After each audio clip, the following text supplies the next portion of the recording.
The gravity was wrong. Not dangerous wrong, just wrong enough. That my calves had been burning for 3 days and I had stopped thinking about it the way you stop noticing a sound. After it goes on long enough, my body had filed it under conditions of service and moved on. Day 6 aboard the Veiled Accord, I was doing pull-ups from a cold structural beam in Cargo Bay 4 with my full kit on and my rifle slung across my back. Because the Keth ship ran at 0.7 standard gravity and without the added weight, it felt less like training and more like jumping around a room. My hands were getting raw from the metal. I kept going. The door opened. Vessel speaker Orin stood in the frame. 7 FT of iridescent chitin, 4I. Clusters, a formal diplomatic collar that he only wore when he had come from somewhere official or wanted to remind you that he had come from somewhere official. He had walked 3 corridors past his own office to get to this cargo bay. He watched me do 6 more reps. He left without a single word. I dropped from the beam, rolled my shoulders and started again. My name is Dara McLean. The people I worked with called me Patch. I was officially classified as a liaison asset aboard the Veiled Accord, which was how the Galactic Assembly wrote human soldier in documents that would be read by species who found the direct phrasing uncomfortable. 3 weeks of communication between Earth's diplomatic bureau and the Assembly's contact office had produced that classification, and I had spent those 3 weeks doing exactly this.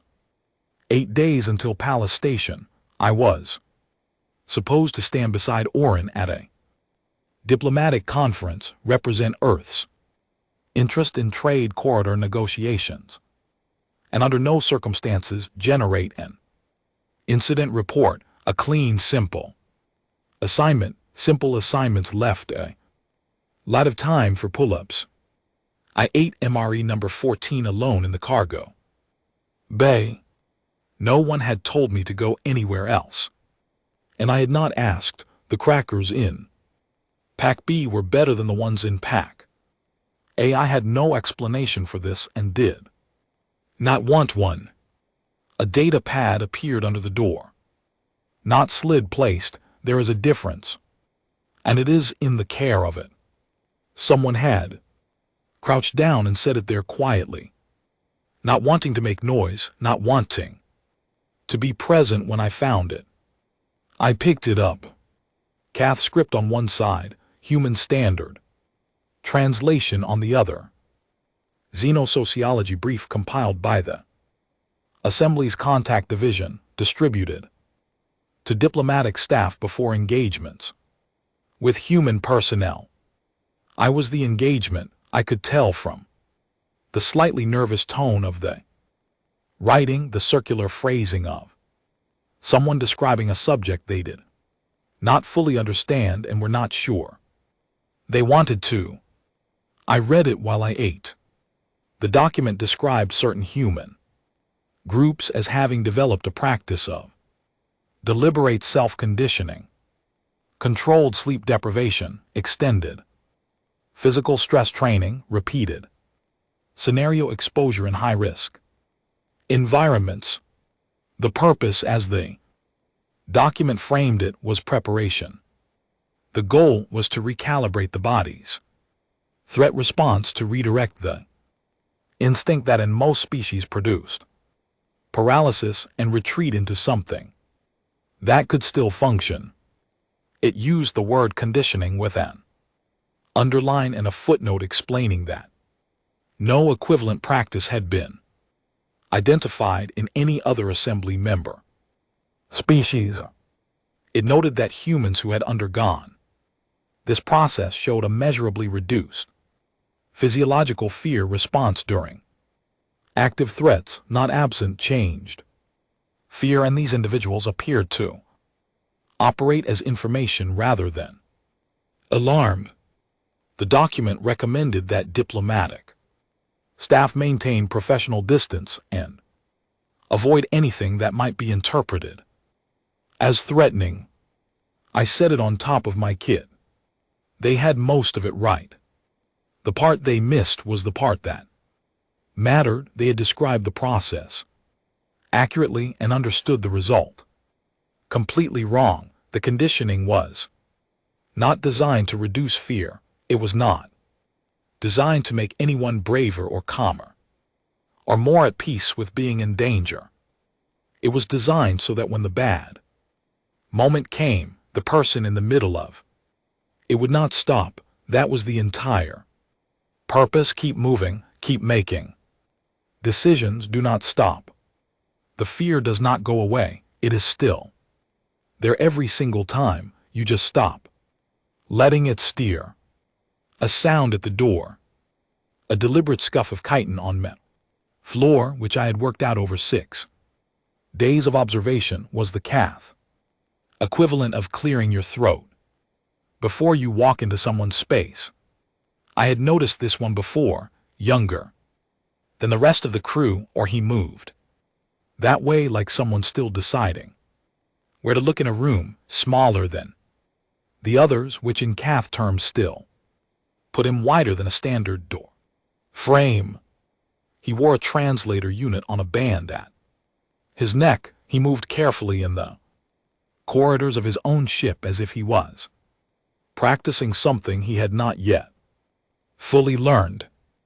On day 2 I had asked his name. He had said Riel. Oren had apparently mentioned that exchange in a staff briefing, asking. Names had not been listed in my assigned liaison behaviors. I had not known there was such a list. He stood half in, half out of the door frame. You read the document, he said. His translator produced a flat, formal voice, like a news reader with nothing surprising to report. It was well written, I said. A pause. He was deciding something. I had seen that particular pause in enough places and enough faces to recognize it without needing to know what calculation was running behind it. The section on fear, he said. Is it accurate? I thought about that. Parts of it. His chitin made a soft sound, like dry paper shifting in a drawer. Vega Station, he said. I would like to ask what it was like. I had not talked about Vega Station in 11 months, not to the formal debrief team, not to the assigned counselor, not to the 2 people I had crossed paths with at the transit's hub on the way here, both of whom had also been at Vega Station and both of whom had said nothing about it, which was the correct and only acceptable response between people who understood. I held the cracker in my hand. Loud, I said, then quiet. He stood there 1 second, 3-6. He left. I finished the crackers and went back to the beam. The ship pushed through space at a velocity I still had no personal fear, for I knew I was far from home. I knew 8 days remained. I knew the gravity was wrong and my calves were going to complain about it for the rest of the trip. I also knew Rail had checked the corridor before coming to my door. He had timed it so no other crew members would pass. He had placed the data pad carefully and given me enough time to find it before he knocked. He was not just curious. Curious was manageable. This was something more specific. He was trying to understand something and had decided the only way to do it was to get close to the source and pay real attention. In my experience, that was either very smart or very risky. Usually both. After the lights went a night cycle and the ship settled into its low hum, I lay on my kit bag and did what I always did. When sleep was close, I inventoried not from anxiety just to confirm the world was still in order. 1 pack secured, 1 rifle cleared, 14 empty MRE wrappers in the disposal unit, 1 cold structural beam overhead, 1 data pad on top of the pack telling me what the galaxy thought it knew about my kind. Everything accounted for.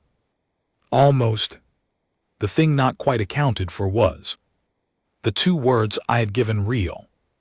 They had come out without the filter I normally kept in place between the official version and the version underneath it. I had not planned to say anything at all. Loud then quiet.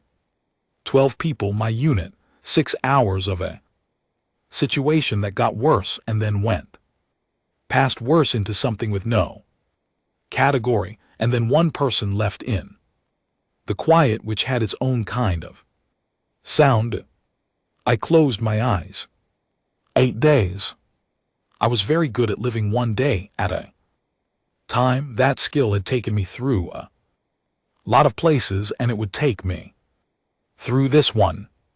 The ship moved, the night cycle hum filled the bay. I slept. The diversion came on day 7. I was mid-inventory when the ship's ambient tone changed, not an alarm shift, the kind that in my experience meant something had moved fast on someone's priority list. Riel was at my door 14 minutes later. He did not knock. Threshold 9, he said, a Keth colony. Station 40 minutes from our current position. Armed separatists have taken control. 340 civilians are aboard. The Assembly's nearest response fleet is 14 days out. I set the inventory sheet down. Orion wants to see me, I said. He has been standing outside this door for 6 minutes, Riel said. He asked me to come ahead. He thought it would be. He checked his translator, less confrontational. I picked up my kid. Tell him to come in. Orion entered with 3 senior staff members and a formal document, triply stamped, presented in both Keth script and Human Standard Translation, 7 pages. I read it in 4 minutes. It was a mission brief in diplomatic clothing. Strip away the formal language. And underneath it said, go in, recover the civilians, use what the situation requires, do not make this worse. 3 questions came immediately.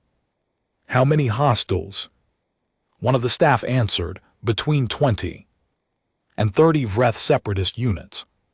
Typically, entry points to the civilian area. Another staff member pulled up the station schematic. I studied it for 40 seconds. Lethal force authority or capture protocol. All 4 of them looked at each other. Lethal force if necessary, Orion said.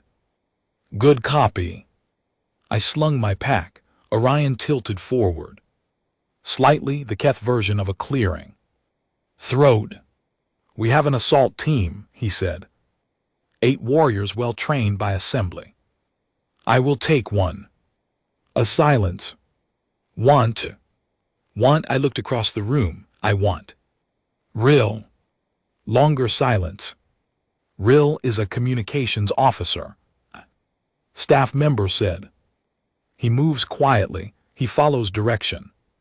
Without needing to understand every reason behind it, he does not make noise. When the situation does not go the way he expected, I clip the last buckle. I do not need someone trained for open engagement. I need someone who knows when to stay still. Oren looked past the group at Rill, standing in the corridor with his data pad. Your choice, Oren said, and I realized he was speaking to Rill and not to me. Rill set the data pad on a shelf in the corridor. I am going, he said. We were on a shuttle in 11 minutes. The station was dark at the secondary maintenance port which was exactly what I needed. Dark stations favor whoever knows where they are going, and I had spent the shuttle ride with the schematic open in front of me until the corridors and junctions were as familiar as a floor plan I had grown up in. I gave Riel 3 rules before we left. The shuttle: move when I move, stop when I stop. If I am down and unable to give direction, go back to the shuttle and return to the Veiled Accord. Do not come back for me. He repeated all 3 back correctly, without paraphrasing. We went in. The maintenance tunnels ran beneath the residential levels in a grid built for utility, not navigation. Low ceilings, cool surfaces, air that tasted like recycled oxygen, and something mechanical I could not name. I moved through it on the specific kind of focus that years of this kind of work had made available on demand, the state where everything that is not the current problem falls away, and only the geometry remains: angles, distances, timing. We found the first 2 hostels in the junction corridor between the maintenance level and the lower residential sector. I will not describe what happened there, except to say it was quiet, and it was fast, and Riel did exactly what I had told him, which was stay behind me and stay still. When it was over, he looked at what I had done. Then he looked at me. Then he looked at the corridor ahead. That was exactly the right sequence. I did not say so, but I registered it. The civilian holding area was in the main gathering hall, accessible from 3 directions. The separatists had covered 2. The third was through the service access, behind the atmospheric processing units, a gap between 2 large machines that generated enough ambient noise to cover an approach. Riel looked at the gap. I looked at him. You will fit, I said. He tilted his head in the way that meant skeptical but not refusing. We both fit. What happened in the main hall was fast and deliberate. I moved through it in the particular focus state where every decision arrives before the moment that requires it, where the work feels afterward like it was done slowly, even though it was not. Riel stayed to my left and back, position I had placed him in, and he kept the civilians calm and still, using a quiet authority I had not expected from him and was entirely grateful for. When it was over, I counted 340 civilians, all present, none injured, beyond what had already happened before we arrived. I let out a breath I had not known I was holding. Riel came to stand beside me. Is this, he started and then stopped. Is this what, I said. Is this what you always do? Is this what you are? I thought about the right, honest answer. Yes, I said. We loaded the civilians onto emergency transport in 3 groups over the next 90 minutes. Riel coordinated the transfers with an efficiency that told me he was genuinely good at his actual job when he was not spending mornings in cargo bay doorways, asking questions about fear. On the shuttle back, his left arm was held at a slight angle that was not how he usually held it. Your shoulder, I said. I am aware of it. Went. Junction corridor. He had not made a sound, not once. I looked at him. You are learning, I said. He did not answer, but the tilt of his head toward the viewport, where the station was already a retreating point of light, told me he had heard it as what it was. We docked with the Veiled Accord 4 hours and 11 minutes after we had left. The formal debrief happened within the Oren his staff, a recording unit. I answered 11 questions in 11 sentences.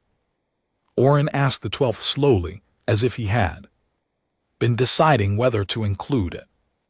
Were you afraid? I looked at him. Of what? He gestured at the footage his aide had already queued on a data pad. Of the numbers, the enclosed space, I was afraid of missing, I said. That is the only fear that is operational in a situation like that. Everything else is noise you have learned to quiet. Does the noise ever go fully quiet? No, I said, but you stop needing it. 2. After his staff left, Riel came and sat on the packing crate beside mine. He was quiet for a while. Then you were thinking about someone in the tunnel after the junction. You stopped for 4 seconds and you were counting. I saw your lips. I said nothing. He waited. Someone from my old unit, I said. Good instincts moved quietly, followed direction without ego. I looked at the cargo bay wall, reminded me of you for a moment. Where are they now? Vega Station.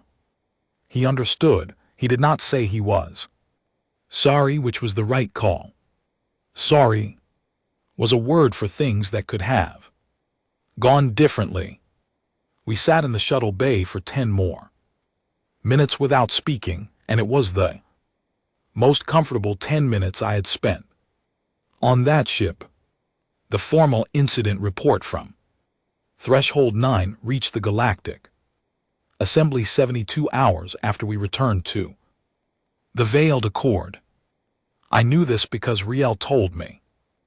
I knew Riel told me because he had started spending mornings in the cargo bay with his own food, sitting on the opposite packing crate, reading from his data pad while I worked. He did not knock anymore. I had stopped noticing when he arrived. The assembly has opened 3 separate inquiries, he said on the 4th morning after Threshold 9. 1 from the Han Collective, 1 from the Joint Species Ethics Committee, and 1 from the Vreth Consolidated Authority. What does the Han Collective want? I said from the beam. They want to know whether a human individual operating under a diplomatic classification has the right to engage in armed action under the Assembly's Weapons Designation Charter. They are arguing you should be classified as. He checked the screen. Category 3 Autonomous Threat. Implement. I dropped from the beam. What is Category 1? A held object, a blade. So they believe I sit somewhere between a knife and a spaceship. That is an accurate summary. I stretched my shoulders. The Ethics Committee. They want a full psychologic evaluation of your fitness for continued diplomatic engagement, given what they describe as. He scrolled the application of lethal measures without apparent distress, hesitation, or post-action behavioral change. I was eating crackers. That was specifically noted in the filing. The shuttle bay footage was included as a supporting document. I thought about that. And the Vreth.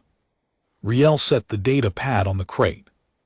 The Vreth Consolidated Authority released a public statement clarifying that the separatist faction at Threshold 9 was not representative of standard Vreth tactical doctrine and should not be considered indicative of typical Vreth operational capacity. I looked at him. They were embarrassed, he said, by one person.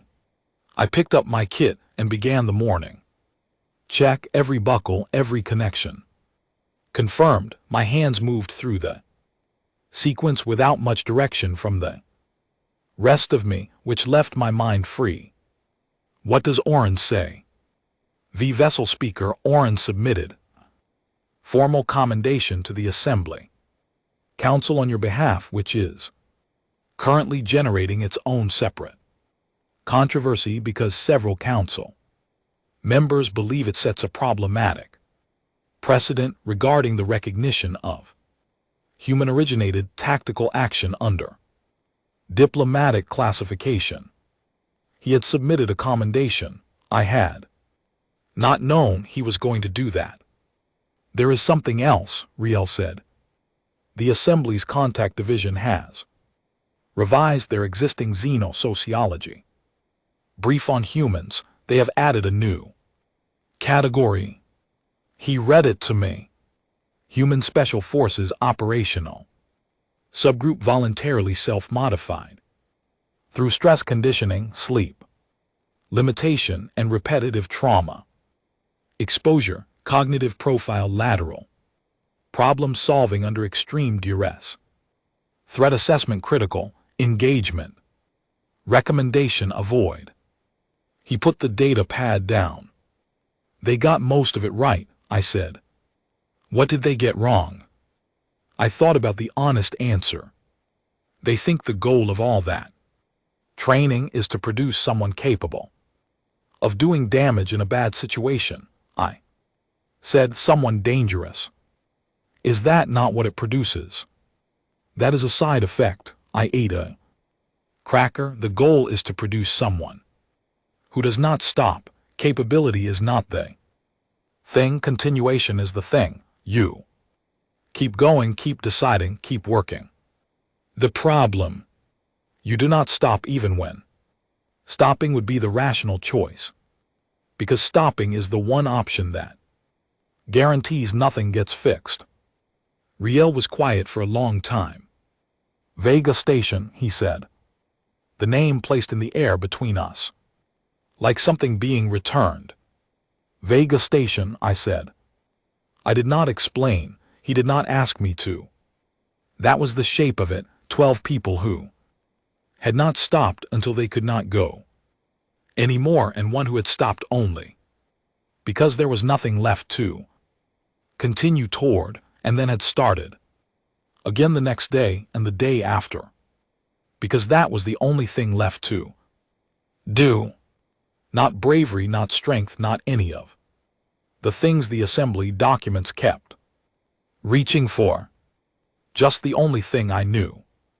Oren came to the cargo bay that evening without his staff. He stood in the doorway for a moment before speaking. Before Threshold 9, he said. Before this assignment, I read the same document you found under your door. I looked at him. I thought I understood it, he said. I thought it was a document about capability, about what humans could do. It was not. He considered. I understand now that it was a document about something else. I do not have an exact word for it in Keth. The closest approximation would be the quality of moving through loss without being stopped by it. I held that for a moment. We have a word for it, I said. What is it? Duty, I said, but that is not quite right either. You keep going because the people who could not keep going trusted you to, because the mission does not end when the situation gets hard, because stopping carries its own weight, and most of us would rather carry the weight of continuing. I looked at the beam. We do not have one word for that. We have many that all point at the same thing. He was quiet for a long time. I am glad you are on the ship, he said. Good copy, vessel speaker. He left. I sat in the empty cargo bay and let the quiet do what quiet does. Outside in the ship's corridors, Oren was managing 3 simultaneous assembly inquiries, accommodation controversy, and the approaching conference at Pella Station. The galaxy was having its first serious conversation about what to do with humans who were not simply present on the frontier but useful in ways that made everyone uncomfortable. I was eating crackers in a cargo bay. Both of those things were equally true. Rillo came in shortly after and sat on his crate with his data pad. He did not read aloud this time, he just sat there in the half-lit cargo bay while I ran intervals down the corridor and back. And the ship moved toward Pella Station. And neither of us needed to say anything. That was a new development. I was not sure when it had become the normal arrangement. I noticed I did not mind. The convoy assignment came 2 days before we reached Pella Station. 3 vessels on a trade route through a sector called the Shattered Reach, which was a name that told you everything about its reputation and nothing about its geography. Fractured asteroid fields, minimal patrol coverage, 3 contested transit lanes that 3 different factions claimed and none of them adequately monitored. Ideal conditions for people who made their living by stopping other people's cargo. Oren briefed me directly, 2-hand cargo vessels and a Pellan registry freighter. Combined cargo value significant, route rated at moderate risk by the Assembly's Commercial Transit Bureau. How old is that rating? I asked. He checked, 14 months. Has anyone updated it? A pause, no. I looked at the route schematic. Moderate risk was probably accurate 14 months ago.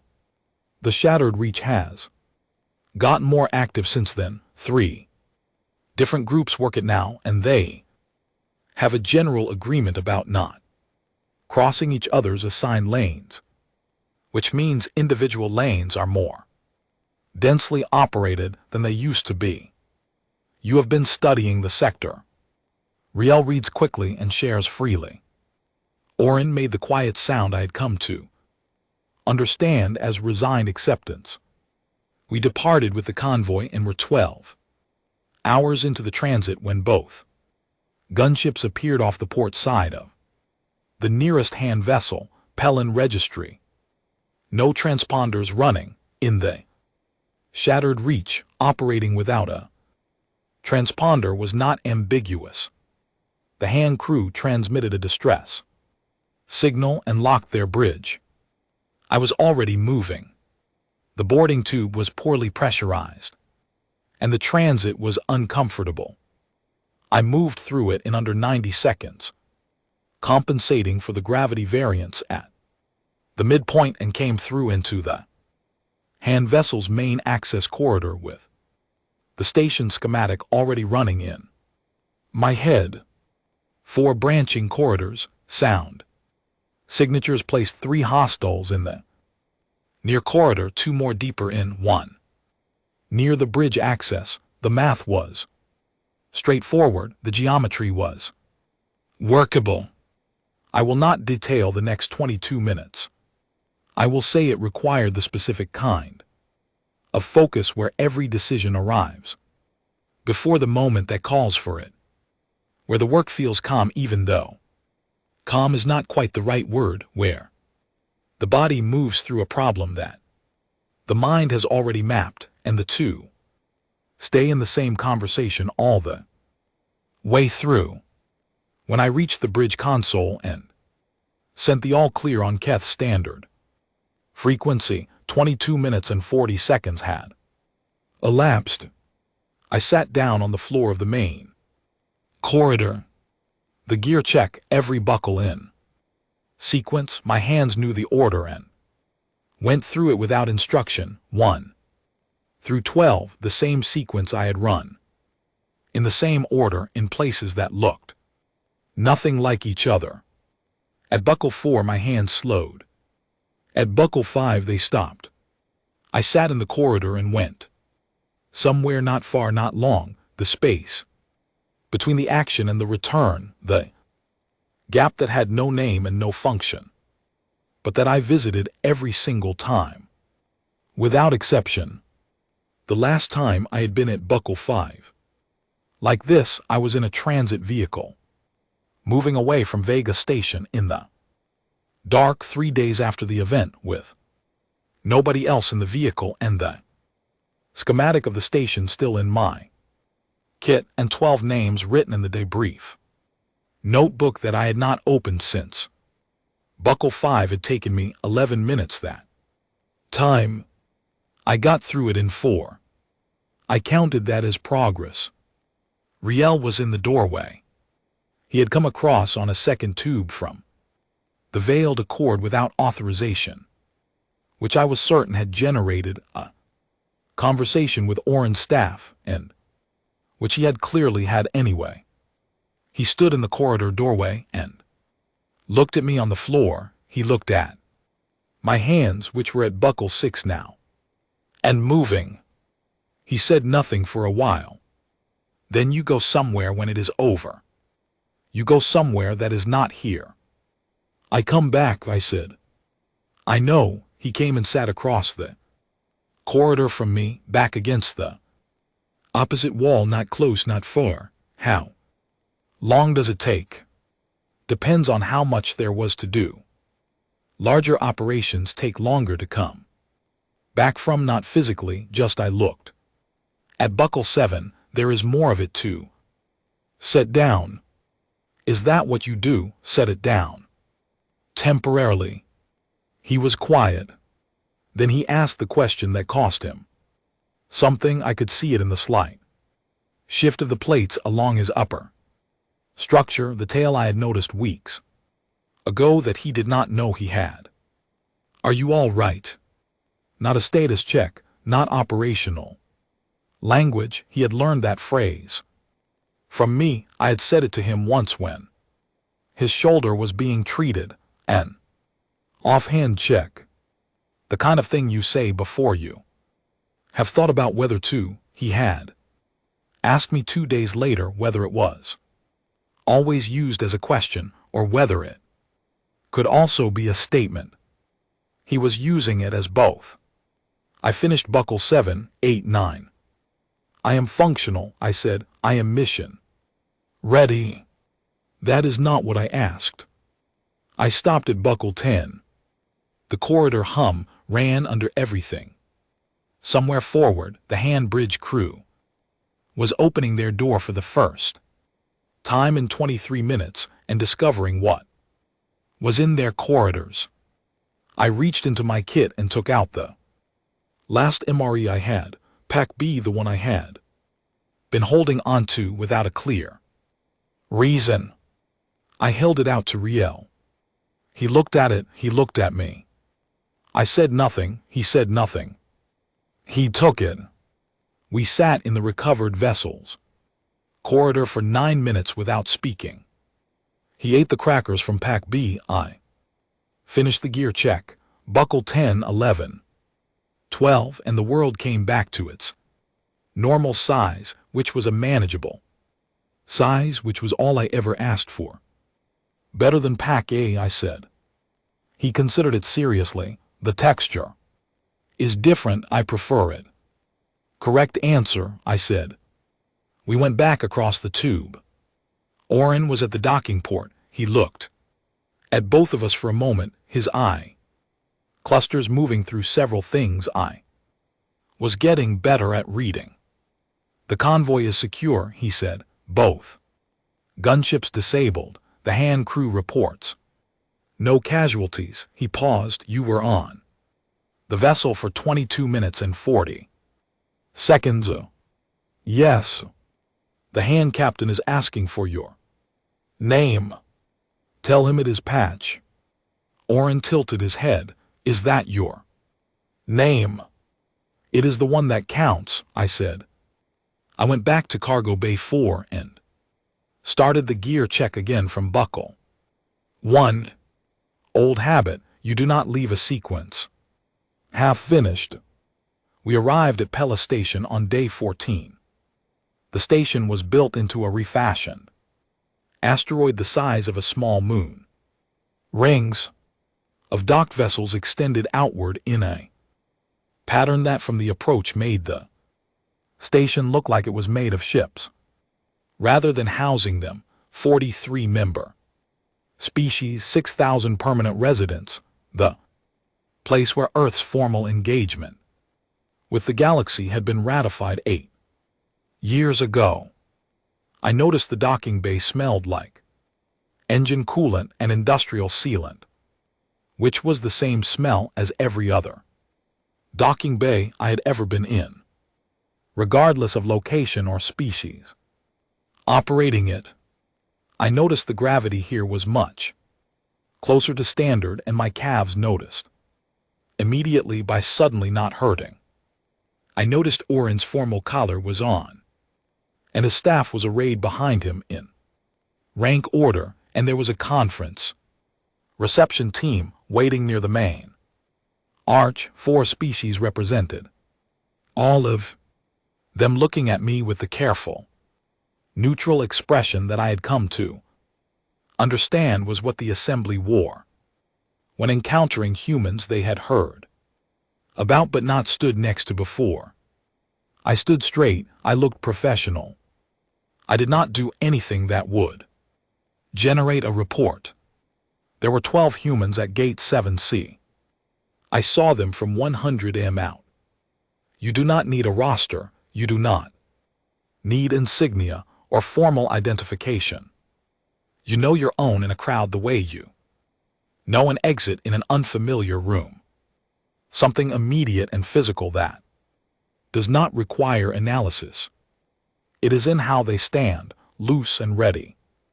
At the same time, in how their eyes are running the geometry of the space without making it obvious, in how they hold their coffee with the same hands that could, in under 3 seconds, address a problem. 3 of them had coffee, 1 was on a call, all of them had that look, the one the assembly kept trying to name in official documents and kept falling short of. I had not been near this many of my own kind in 14 months. Kal Torres saw me before I was fully through the docking arch, former ranger.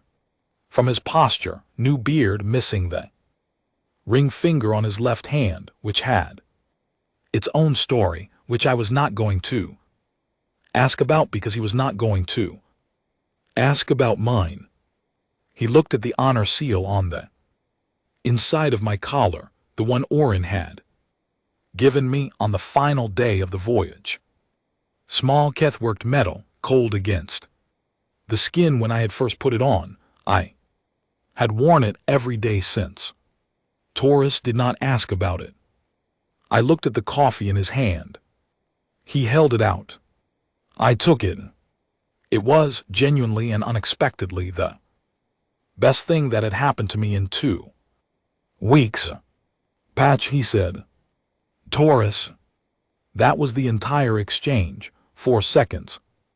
Everything communicated. I had always loved that about my kind.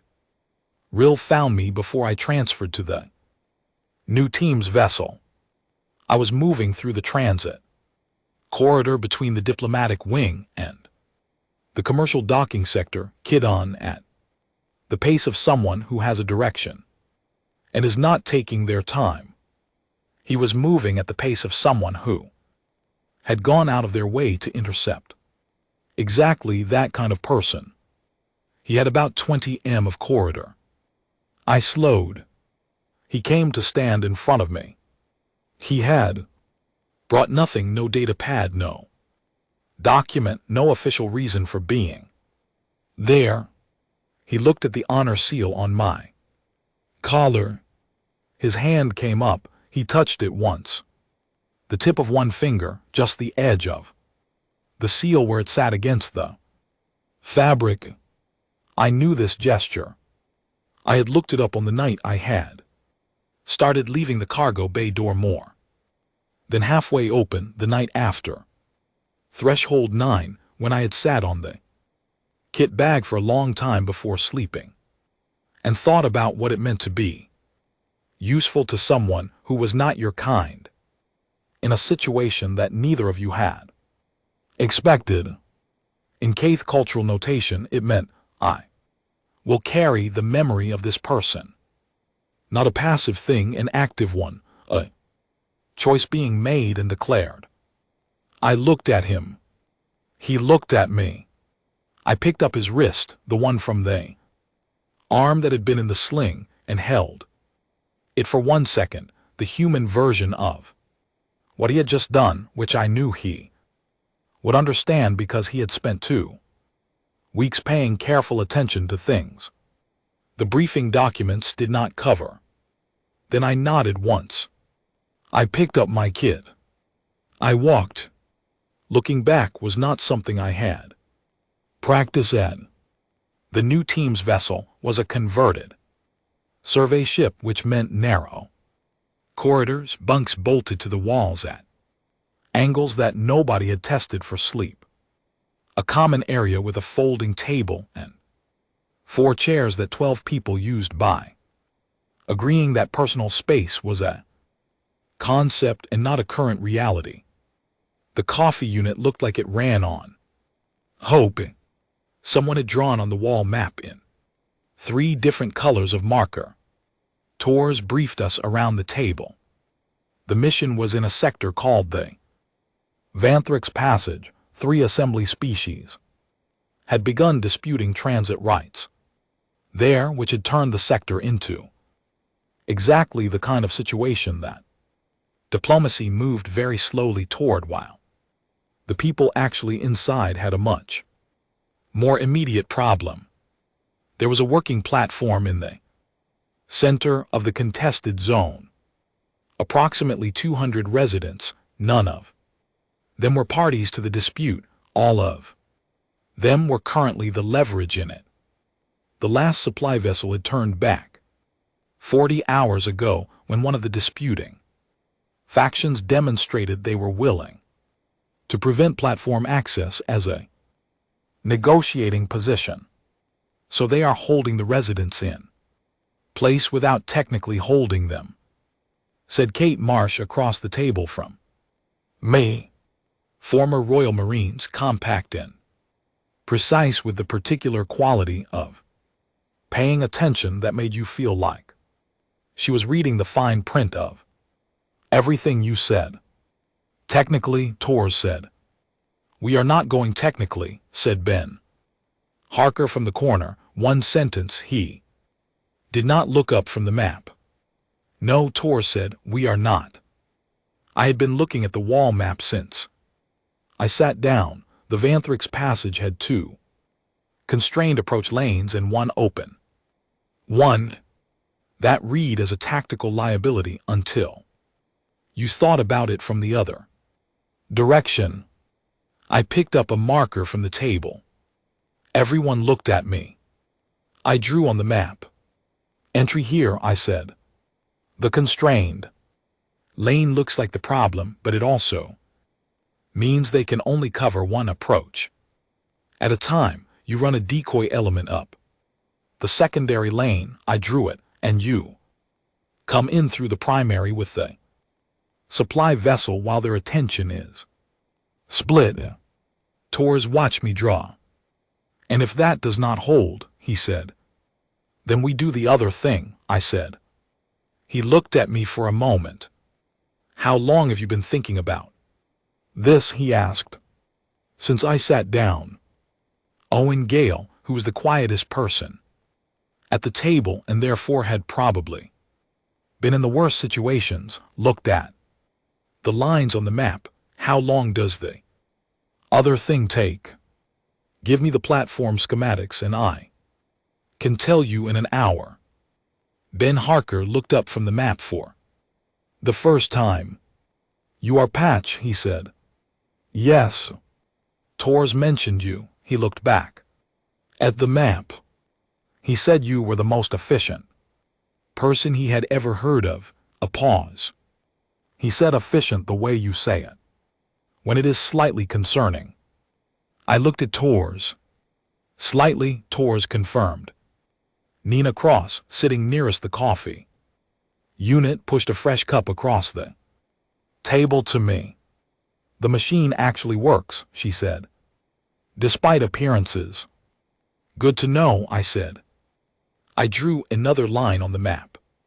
The platform schematics arrived 40 minutes later. I took them to the corner of the common area and sat with them for an hour while the others ran their own prep routines.